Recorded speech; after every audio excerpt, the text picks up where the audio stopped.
আসসালামু আলাইকুম, কেমন আছেন সবাই? আশা করি আল্লাহর রহমতে ভালো আছেন, সুস্থ আছেন, নিরাপদে আছেন। চলে আসলাম সকাল সকাল একেবারে নতুন আর একটি ব্লগ নিয়ে। খুবই চমৎকার একটা সকাল, মেঘ বৃষ্টি, মেঘ পড়তেছে, মানে হালকা হালকা ফোটা ফোটা, অতটা মেঘ না। আর আজকে সকালটা আপনাদেরকে একটু দেখাই। সবসময় তো কোনো না কোনো দিক নিয়ে আলোচনা করি। তো সকালে যেভাবে আছেন ভালো আছেন, যারা বাইকার তারা অবশ্যই নিরাপদে বাইক রাইড করবেন, যতটা সম্ভব হয় স্পিড নিজের আয়ত্তে রাখার চেষ্টা করবেন। আজকের ব্লগটা একেবারে আলাদা, মোটামুটি ঠান্ডা আছে, একেবারে যেন ঠান্ডা যেন নাই তা না। আর এখন যাইতেছি হইতেছে একটু দূর, দূর বলতে অনেকটা দূর। এইদিকে তো নদীর পার, আপনারা আসতে পারেন এদিকে। ওই যে দেখেন, ওই যে সকাল সকালেই শুরু হয়ে গেছে। এই অটোর জ্বালায় মনটা নিজে গাড়ি ছেটে ইচ্ছা নিজে একটা অটো কিনে চালাই। কি বলবো, আর এদের কথা বললে লাভ নেই, বলতে গেলে অনেক কথা।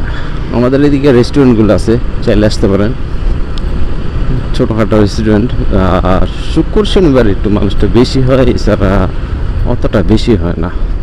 রাস্তাঘাট ফাঁকা জায়গায় আছে। সকাল বাজে কয়টা, 8টা বাজে আসছে, অনেকটা ফাঁকা জায়গা রাস্তা। যেহেতু সকাল সকাল বের হয়েছি, তো সকালের পরিবেশটা আপনাদেরকে আমি দেখাই। আসলে রাস্তাটা তো পুরানি রাস্তা, যে রাস্তা দেখাইতেছি, বাট ব্লগগুলা নতুন হয়, নতুন একটা কিছু নিয়ে আপনাদেরকে আমি জানানোর মেসেজ দেওয়ার চেষ্টা করি। আসলে আমরা যতটা রাইড করি তার মধ্যে দেখবেন অনেকেরই অনেক কিছু ভালো লাগে, অনেক কিছু ভালো লাগে না। কারো দূরে যেতে ভালো লাগে, কারো সামনে থাকতে ভালো লাগে। যেমন আমি লং ড্রাইভ খুব কমই করি, আমার অতটা মানে ভাল লাগে না। কি করবো এত দূর টুর যাই, এটাইয়া কি হইব। আবার মাঝে মাঝে মনটা চায় অনেকটা দূর যাই, অনেক কিছু দেখাই আপনাদের, অনেক কিছু শেয়ার করি। সো আসলে সবার সব কিছুর দিকটা মানে ভাল লাগে না সবার। তো আমার বাইক আমারই ভালো লাগে, কাছে টাছে থাকতেই ভালো লাগে। কারণ অত দূর যাই এত প্যারালয়ে লাভ নেই। আবার দেখা গেছে নিজেরও একটা লাগে, আনইজি ফিল লাগে। একবার তো গেছিলাম, গিয়া নিজেই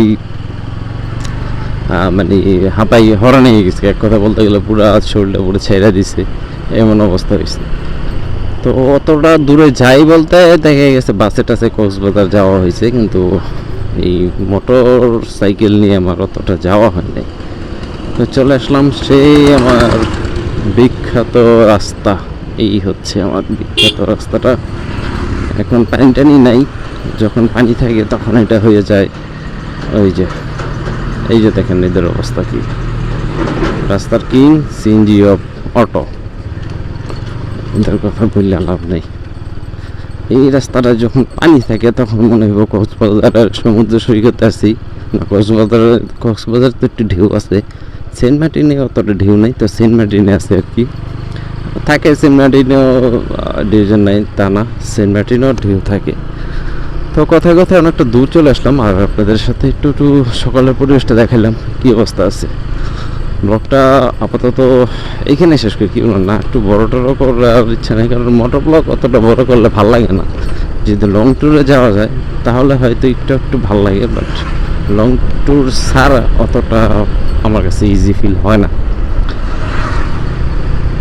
আমার একটাই কথা, আপনারা যারা বাইক চালাবেন সবাই একটু নিজের স্পিডটা লিমিটে রাখার চেষ্টা করবেন, কারণ ভদ্র বাইকারই, অভদ্র বাইকার অভদ্র বাইকারই।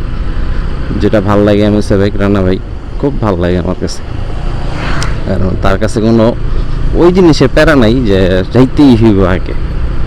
সে একজন মানে আমার কাছে ফেভারিট একজন বাইকার, কথা বলা যাই হোক সব কিছু ভালো লাগে, কিন্তু তার ব্যক্তিগত দিকেটা ওইটা আমি জানি না, কিন্তু আমাদের সাথে যেটা শেয়ার করে ওই জিনিসটা আমার কাছে খুবই খুবই ভালো লাগে। রানা ভাই এমএসএ ব্লগার, খুবই আমার কাছে মানে আসলে এইভাবে বলাটা ঠিক না, তারপর আমার বলতে হইতেছে, কারণ আমার অনেক একজন পছন্দের লোক, এক কথায় বলতে গেলে তার কথাবার্তা, তার চালচলন সবই আমার কাছে ভালো লাগে। তো এখান থেকে আমি ব্লগটা শেষ করতে যাচ্ছি। দেখা হচ্ছে আপনাদের সাথে যে কোনো নতুন ব্লগ নিয়ে। আজকের ব্লগ কিছু না, একটু সকাল সকালটা দেখাইলাম, সামনে আরও ব্লগ পাবেন নতুন কিছু নিয়ে। দেখা হচ্ছে পরবর্তী যে কোনো নতুন ব্লগ নিয়ে। আল্লাহ হাফেজ।